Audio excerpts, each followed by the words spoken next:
आगे मैं मंच पे आमंत्रित कर रहा हूँ आदरणीय श्री ब्रजेश तिवारी सर को कि वो यहाँ पधारे दर्शकों को फसल से संबंधित महत्वपूर्ण जानकारी प्रदान करेंगे। आदरणीय श्री ब्रजेश सर, ताली बजाइए प्लीज।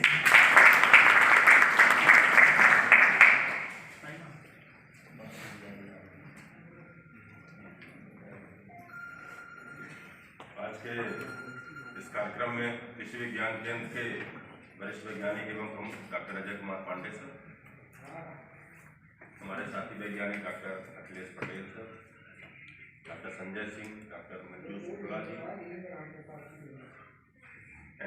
NFL के श्री अविनाश जी, सरोज जी, क्षेत्रीय प्रबंधक कार्यालय सतना से, शशांक शेखर जी, लेखाधिकारी, विभिन्न गांवों से आए हुए सब परम आदरणीय सभी किसान भाई हैं। बड़ी खुशी की बात है, बहन जी भी आई हुई। मैं सभी का इस केंद्र की ओर से इस हाल में तहे दिल से स्वागत करता हूँ। बड़े हर्ष की विषय है कि विगत वर्षों की भांति इस वर्ष भी NFL ने एक छोटा सा किसानों का अपने इस केंद्र में व्यवस्था बनाई है, एक आयोजन किया हुआ है। इसी बहाने हमारे किसान भाइयों का केंद्र में आना हो गया और मैं उम्मीद करूंगा कि आने वाले समय में भी आप कृषि विज्ञान केंद्र में सतत संपर्क में रहेंगे और कृषि विज्ञान केंद्र के वैज्ञानिकों के मार्गदर्शन से आप अपनी फसल उत्पादन में ज़्यादा से ज़्यादा आप लाभान्वित होंगे। साथियों, भारत सरकार का यह उपक्रम है। अभी बताया गया कि 1400 रुपये से लेकर 2000 रुपये तक कास्ट आती है, 250 रुपये किसानों को उसको पैसा देना पड़ता है। और पिछले इस रबी सीजन में आप लोगों ने काफ़ी कुछ परेशानियां आई होंगी। DAP उपलब्ध नहीं है, इस समय यूरिया का भी किल्लत चल रही है। तो रासायनिक उर्वरकों की जो समस्याएं हमारे किसान भाई झेल रहे हैं, तो आने वाले समय में अपने आप को थोड़ा सा कुछ ऐसी व्यवस्था हम बना के चलें अल्टरनेटिव, कि जिससे हमारी फसल में उत्पादन में भी कमी ना आए और केमिकल की निर्भरता थोड़ा सा कम हो जाए। हम पूरी तरह से केमिकल में जा चुके हैं। आज से 20 साल 25 साल पहले की जो खेती है, हम ये नहीं कहते हैं कि सब कुछ अच्छा ही होता था, लेकिन किसान अगर वास्तव में किसान है, उसके पास कोई सर्विस नहीं है, इनकम का जरिया नहीं है, तो वह पूरी तरह से आत्मनिर्भर रहता था। आप लोग खुद थोड़ा सा सोचिएगा, उसके पास दूध होता था, उसके पास घर में सब्जी रहती थी, उसके पास दलहन रहता था, उसके पास तिलहन भी है, उसके बाद खाद्यान्न फसल भी है। आज अगर हम इस परिवेश में आके अपने आप को अगर हिसाब लगाएं, जिसके पास नौकरी नहीं है, केवल खेती पे निर्भर है, तो उसकी दशा ज्यादा खराब हो जाए। कारण यह है कि हमारी बाजार में निर्भरता बढ़ गई। हम हर चीज को रेडीमेड के रूप में चाहते। पहले हमारे घर में आलू भी होता था, प्याज भी होता था, दूध भी होता था, सब्जियां साल भर कुछ ना कुछ लगती। तो हम अपने आप को ये पाते हैं कि जो नौकरी वाला है तो उसका तो ठीक ठाक, लेकिन जो प्योर किसान है उसकी दशा जो है तो निरंतर खराब होती है। जहां तक हम जमीन की बात करते हैं, चूंकि यह फर्टिलाइजर से संबंधित बेसिक कंपनी है, इस कंपनी के आदान विक्रेता भी भाई भी हैं, उनका भी मैं स्वागत करता हूं। तो ये कंपनी फर्टिलाइजर बेस्ड है, लेकिन साथ साथ में ये ऐसी चीजें यहाँ पे डिस्प्ले हो रहा है कि जिससे फर्टिलाइजर का या तो हम जितना डालें उसका ज्यादा से ज्यादा पौधा उपयोग करें, तो हमको कम डालना पड़ेगा। अगर हमने जितना डाला पूरा पौधा ने ज्यादातर ले लिया, तो हमको उसकी मात्रा कम में काम हो जाएगा, तो हमारा पैसे की बचत भी होगी और दूसरे जो रसायन के दुष्प्रभाव हैं उसमें भी कमी आएगी। दूसरा, मात्रा कम कर सकते हैं, जो डाले हैं उसको ज्यादा से ज्यादा पौधे ने ले लिया, तो हमको अल्टरनेट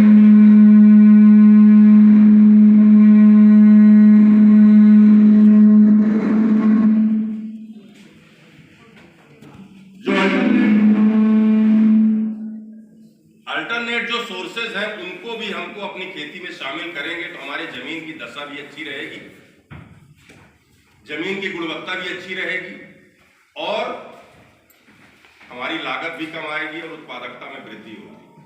आज हम अगर किसी किसान भाई से कहते हैं कि भाई गोबर की खाद का प्रयोग करो, कम से कम 3 साल में एक बार आप उपयोग करो, तो लोग सोचते हैं कि ये ऐसी फालतू बात कर रहे हैं। तो गोबर कहाँ, जानवर ही नहीं है तो गोबर कहाँ? गोबर नहीं है तो हम खरीद के तो लाएंगे नहीं, 1000 रुपए ट्राली। तो हम पूरी तरह से केमिकल में चले गए हैं और आने वाला समय हमारे लिए बहुत बड़ा चैलेंजिंग है। और जैसा संकट फर्टिलाइजर का आज आपने देखा है, तो भविष्य में भी ये समस्याएं हमको फेस करना पड़ेगा। तो हमको अपनी खेती को ऐसी व्यवस्था बनाएं कि एनिमल भी, जानवर भी हमारे अगर साथी बन के हमारे खेती की व्यवस्था में, हमारे सिस्टम में अगर वो जुड़ के रहेंगे, तभी हम ज्यादा लंबे समय तक खेती कर पाएंगे और सक्सेस रहेंगे। हम पूरी तरह से अगर उनको इग्नोर कर देंगे तो साथियों बहुत बड़ा चैलेंज है। सरकार भी कह रही है कि केमिकल का कम यूज करो। क्यों कम कह रही है? कि बहुत बड़ा सरकार का बहुत सारा पैसा खजाना किसमें जा रहा है? आपको उर्वरक उपलब्ध कराने में। तो हमको दूसरे अल्टरनेटिव सोर्सेस पे अगर हम डिपेंडेंसी हमारी थोड़ी सी फर्टिलाइजर की कम हो जाती है, दूसरे अल्टरनेटिव सोर्सेस को लेके हम अगर आगे बढ़ रहे हैं तो निश्चित ही हमको आपको लाभ होगा। दूसरा, अभी एक नया कॉन्सेप्ट आ गया natural farming, zero budget natural farming. तो जीरो बजट नेचुरल फार्मिंग का यही उद्देश्य है कि शासन का जो बहुत बड़ा खजाना जा रहा है खाद खरीद के किसानों को देने में, उसमें कमी आए और हम नेचर की ओर, हम ज्यादा से ज्यादा नेचर को अपने साथ में लाएं। नेचर तभी हमारे प्रकृति के हम करीब पहुंचेंगे जब हम हर जीवों को अपने सिस्टम के साथ तालमेल बनाने का प्रयास करें। तो पशुपालन को जरूर अपनी खेती में हम साथ में रखें। बढ़िया दूध होगा तो हम उसका उपयोग करेंगे, हेल्दी रहेंगे, स्वस्थ रहेंगे, और अगर अतिरिक्त रहेगा तो उसका हम आमदनी का जरिया भी बना सकते हैं। तो खेती में एक अलग आनंद आएगा। और उनके जितना भी वेस्टेज है, वेस्ट मटेरियल जितना भी, चाहे गोबर की खाद के रूप में कर ले, चाहे उसको आप बहुत सारे दूसरे उपादान भी बनते हैं, पंचगव्य बना लीजिए, जीवामृत, बीजामृत, और उसको अगर उपयोग करके अपने खेत में प्रयोग करेंगे और उसको हम उस प्रोड्यूस को अगर हम और आप उपयोग करेंगे तो निश्चित ही हमारा स्वास्थ्य अच्छा रहेगा, हमारा पर्यावरण अच्छा रहेगा। जलीय तंत्र जो है वहां भी अगर केमिकल कम से कम जाएगा तो वो भी अच्छे से रहेंगे। हमारा जानवर अगर उस चारे को खाएगा तो वो भी स्वस्थ रहेगा और हम एक अच्छा देश को जो है तो स्वस्थ बना के रखेंगे। कोविड आया, खूब पैसा रहा, लेकिन ऑक्सीजन नहीं मिला। यह प्रकृति ने एक संकेत हमको दे दिया है कि सब कुछ आप नहीं कर सकते। अगर सिस्टम को आप कहीं ना कहीं से एक तरफ डिस्टर्ब करोगे तो ये सिस्टम आपको जो है तो कहीं ना कहीं से क्षति पहुंचाएगा। तो उसका पिछले 2 साल में ये मास्क लगा के पूरा जो है तो मूछे सफेद हो, चेहरा ही नहीं देखे कितने दिनों से लोगों का, अपने साथियों का, खासकर हमारे यहाँ बहुत ज्यादा प्रिकॉशन लेके हमारे वैज्ञानिक भाई इस केंद्र में रहते हैं, तो हम उनका चेहरा देखे हुए साल भर हो गया। पूरा दिन ये पूरा पैक रहता है। आप लोग जैसा लगाए हुए हैं और निश्चित ही लगा के रखें, अपने आप को बचा के रखें। कब क्या हो जाए कोई भरोसा नहीं। हम अपने विषय में आ रहे हैं फिर से। मुख्य पोषक तत्व जो हम प्रयोग कर रहे हैं, नाइट्रोजन, फास्फोरस, पोटेशियम। नाइट्रोजन हम यूरिया के रूप में उपयोग करते हैं, फास्फोरस का मेन सोर्स हम डीएपी के रूप में उपयोग करते हैं, पोटास, म्यूरेट ऑफ पोटास रहता है। दूसरे तत्वों में ये आपको सल्फर रखा हुआ है, बेंटोनाइट सल्फर है, ठीक है। तो और हम एक जो रीवा में पॉपुलर अगर खाद देखा जाए तो जिंक का प्रयोग हमारे साथी भाई खूब करते हैं, ठीक है। क्यों जिंक का ज्यादा प्रयोग करते हैं? आवश्यकता के हिसाब से। आवश्यकता क्यों निर्मित हुई? ये धान का पूरा क्षेत्र, धान में जिंक की सबसे ज्यादा कमी आती है, तो जिंक के प्रति हमारी जागरूकता बढ़ गई, हमारा ज्ञान बढ़ गया और हम जिंक का प्रयोग करते ही है धान। सल्फर का प्रयोग तिलहन फसलों में, सोयाबीन लेते लेते इसकी कमी हो गई पूरे खेतों में। सोयाबीन का खूब खेती हुई है 25 साल तक रीवा, तो सल्फर की डेफिशिएंसी आ गई, तो हम इसकी हमको आवश्यकता पड़ी, तो हम इसके प्रति भी जागरूक हो गए। और नाइट्रोजन, फास्फोरस, पोटेशियम मुख्य तत्व हैं, इनके हमारे प्रति पहले से ही हमको परंपरागत रूप से इसका ज्ञान था। नाइट्रोजन की दिक्कत नहीं है यूरिया के रूप में, और यूरिया बहुत अच्छा संयोग है इस समय का कि आपको नीम कोटेड यूरिया मिल रहा है। नीम कोटेड यूरिया का सबसे बड़ा फायदा है कि उसकी एफिशिएंसी बढ़ गई। हम पहले यूरिया डालते थे, यूरिया पौधे ने 72 घंटे के अंदर पौधे ने ले लिया, बाकी यूरिया मिट्टी के अंदर चली गई, कुछ अमोनिया गैस के रूप में उड़ गई। लेकिन नीम कोटेड उसका ज्यादा से ज्यादा पौधा उसको लेने की स्थिति में रहता है। लॉसेस जो है, जो नुकसान है, वह कम हो गया। ठीक है। फिर दूसरा रहा डीएपी। डीएपी हमारे यहाँ थोड़ी सी गलती हम कर रहे हैं, थोड़ा सा उस पर जरूर ध्यान रखिएगा। डीएपी को हम क्या करते हैं कि पहले पूरा धान लगा देते हैं, सब कुछ फिट फाट हो जाता है, तो फिर डाल देते हैं डीएपी में यूरिया मिला दिए और जाके खेत में डाल। गेहूं में भी हम गेहूं की बोनी कर दिए, गेहूं बोने के बाद हम फिर ले जाकर डीएपी और यूरिया मिक्स करके खेत में डाल देते हैं। पोटास का उपयोग नहीं हो रहा, बहुत कम मात्रा में पोटास का यूज कर रहे हैं। इस समय भी किसान भाइयों के बहुत सारे फोन आते हैं, जब पूछता हूं कि फसल क्या क्या लगाए थे, बोले पहले धान लगाए थे, अब गेहूं लगाए थे। धान के बाद गेहूं लगाए हैं, धान ने खूब पोटास के लिया, अब गेहूं लगा दिए, तो पोटास की कमी धीरे धीरे अब हमको समझ में आने लगी है, जिससे हमारे उत्पादन में सीधा असर पड़ता है। फिर रहा जिंक की बात, तो जिंक हमारी आदत में ऐसे आ गया कि किसान ने जिंक को डाला था धान में भी, अब फोन करते हैं कि साहब गेहूं में भी जिंक डाला। तो ये ट्रेंड है और खड़ी फसल में डालना है। तो फास्फोरस का सबसे बड़ी समस्या क्या है, आपने यूरिया खेत में डाला, नाइट्रोजन जो होता है तो मिट्टी के अंदर जैसे ही जाता है तो बहुत ज्यादा मोबाइल रहता है और पौधे उसको ले लेते हैं, एक जगह से दूसरी जगह तक वो पूरे खेत में फैल जाता है। लेकिन फास्फोरस और पोटेशियम दो ऐसे तत्व हैं कि मिट्टी में जैसे ही जाते हैं तो उनमें फिक्स होने की समस्या है, वो जहां जाता है वहीं पर रह जाता है। हम जब खड़ी फसल में डालते हैं, आप सबको पता है डीएपी में 18% नाइट्रोजन है, 46% फास्फोरस है। तो जब हम खड़ी फसल में डालते हैं, सिंचाई किए गेहूं में और डाल दिए डीएपी और यूरिया, तो रिस्पांस किसका मिलता है? तुरंत यूरिया का रिस्पांस पौधे को मिल गया, पौधा हरा भरा हो गया। फिर डीएपी में 18% नाइट्रोजन है, उसको पौधे ने ले लिया, तो यूरिया वाला नाइट्रोजन भी ले लिया 46% और डीएपी वाला भी ले लिया, लेकिन फास्फोरस क्या हो गया? ऊपर ही फिक्स हो गया। अब पौधा उसको लेगा कहां से? जड़ से। जड़ कहां है? जमीन के नीचे।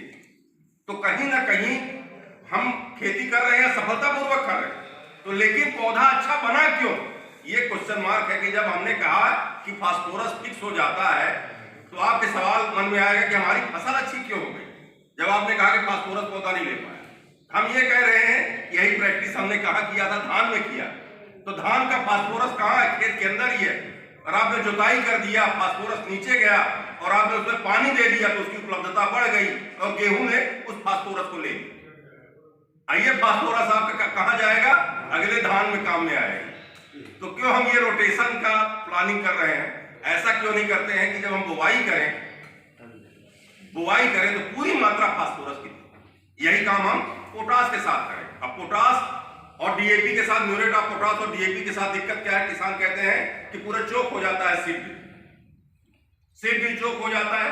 तो उसका सबसे अच्छा तरीका है कि आखिरी जुताई के समय आप पोटास को समान रूप से खेत में डलवा दें और उसके बाद खेत को जुतवा दें। अब फिर डीएपी को और बीज को जो है तो सीड ड्रिल में डाल के बुवाई करें। एक चीज और ध्यान रखा कीजिए आप लोग, जो सीड ड्रिल आप लोग खरीदते हैं सिंगल पेटी वाला, उसकी प्रैक्टिस को आप बंद करें। क्या लीजिए? 2 पेटी वाला, एक में बीज रहेगा और एक में खाद रहेगी। खाद कहां गिरेगी? गहराई में नीचे, और बीज कहां रहेगा? उसके ऊपर।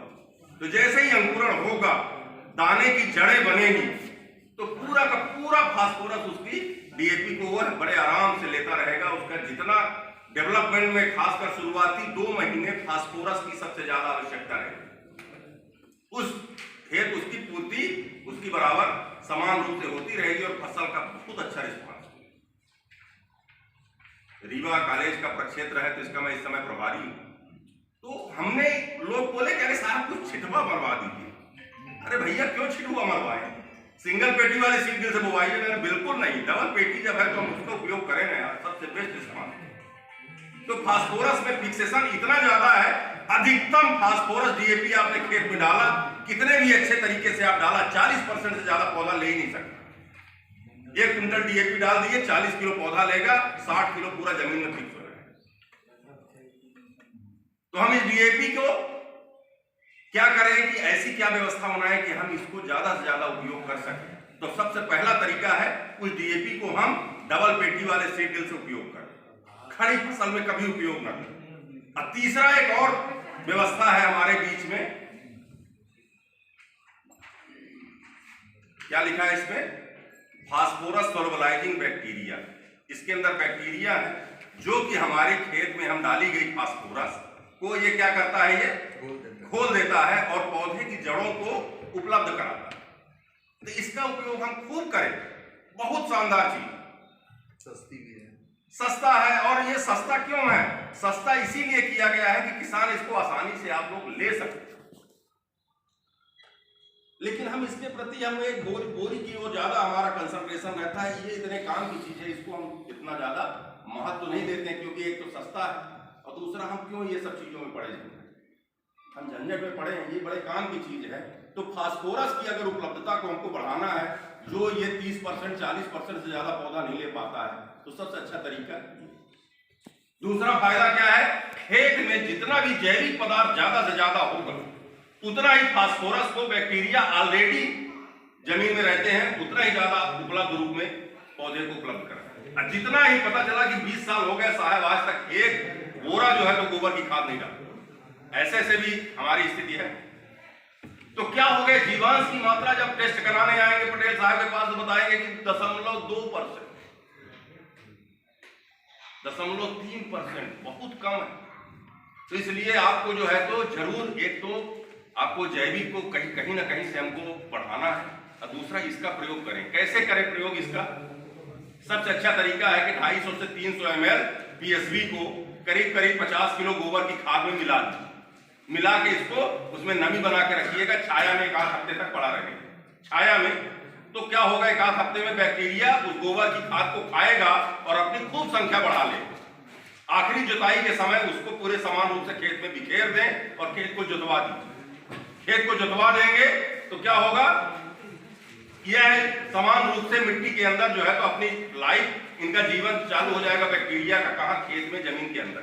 जब आप डीएपी आपका जाएगा या आपका सिंगल सुपर फास्फेट खेत में जाएगा, तो वह अपने आप ऑटोमेटिक जो है तो बैक्टीरिया अपना काम शुरू कर देगा उस फास्फोरस को पौधों को उपलब्ध कराने में।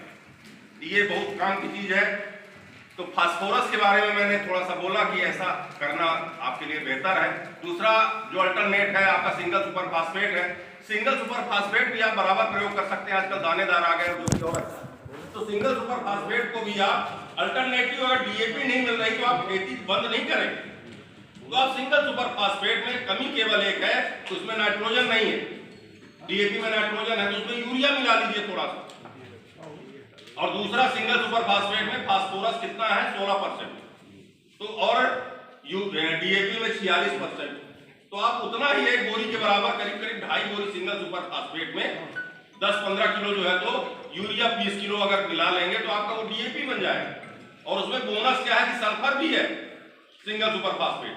तो एक ये पोषक तत्व की भी पूर्ति सिंगल सुपर फास्फेट अगर डाल रहे हैं तो खेत में अपने आप हो। तो ऐसा ना करें कि बिल्कुल कोई चीज 1200 रुपए की चीज को 1600 रुपए 1800 रुपए बाजार में मिल रहा है। जबरदस्ती डीएपी से इतना प्रेम है कि हम डीएपी की ही डीएपी लेंगे।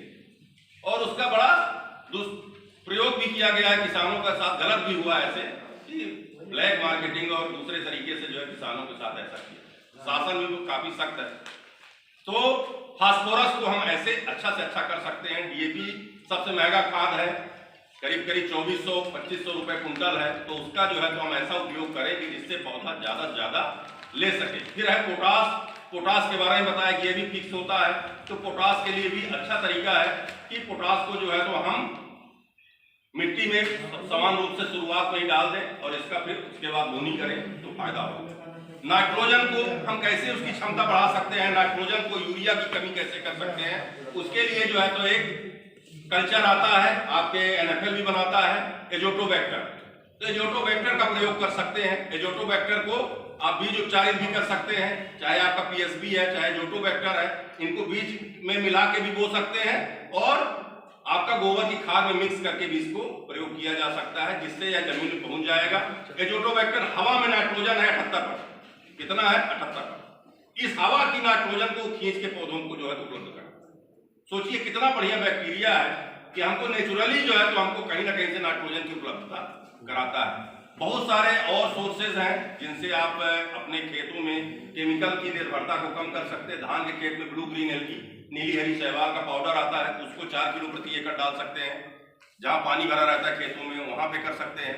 एजोला फार्म होती है उसको प्रयोग कर सकते हैं आप। एजोला के कल्चर यहाँ केवीके में भी हमारे डॉक्टर संजय सिंह हैं, इनके नेतृत्व में यह काम हो रहा, तो उसको भी अपने यहाँ मल्टीप्लाई करा के उसको आप जहाँ खेतों में धान के खेत में पानी भरा रहता है तो उसका प्रयोग करके अपना उपयोग कर सकते हैं। इस समय की जो ज़्यादा